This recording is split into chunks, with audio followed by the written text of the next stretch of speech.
पाऊस झाल्यानंतर मुंबई खोळंबली त्याची ही दृश्य।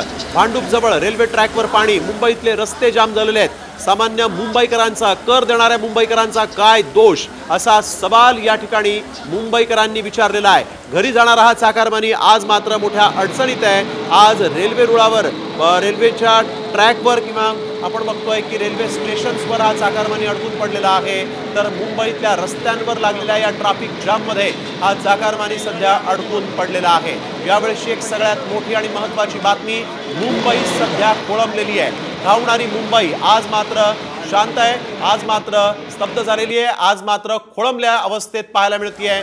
भांडूप रेल्वे ट्रॅकवर पाणी आहे आणि त्यामुळे रेल्वेची वाहतूक मंदावलेली आहे। तर ईस्टर्न एक्सप्रेस वेवर आपण बघतोय की ती मोठ्या प्रमाणात ट्रॅफिक लागलेलं आहे। हीच परिस्थिती वेस्टर्न एक्सप्रेस वेची देखील आहे।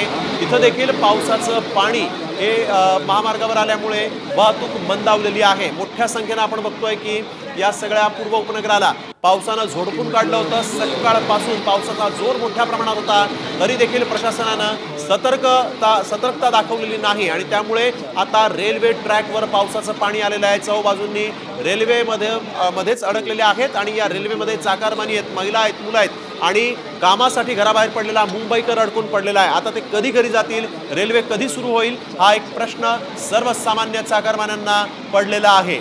मुंबईतील रस्ते देखील जाम झालेले आहेत। जर कधी तुम्ही घरातून बाहेर पडण्याचा विचार करत असाल तर वरची ही बातमी तुमच्यासाठी अत्यंत महत्त्वाची आहे, कारण मुंबईची अवस्था सध्या मात्र आपण बघतोय की अगदी ठप्प अवस्थेत आहे। मुंबईमधून रस्ते वाहतूक जी आहे ती अतिशय धीम्या गतीनं सुरू आहे, तर रेल्वे वाहतूक जी आहे ती तर ठप्प पडल्याचं या ठिकाणी दृश्यांमध्ये दिसतंय, कारण रेल्वे रुळावर देखील पावसाचं पाणी आलेलं आहे। अतिशय संथ गतीनं इथून रेल्वे सुरू आहे। अनेक रेल्वे गाड्या या रद्द करण्यात आलेल्या आहेत, तर ज्या रेल्वे सुरू आहेत त्या मात्र संथ गतीनं सुरू असल्याची माहिती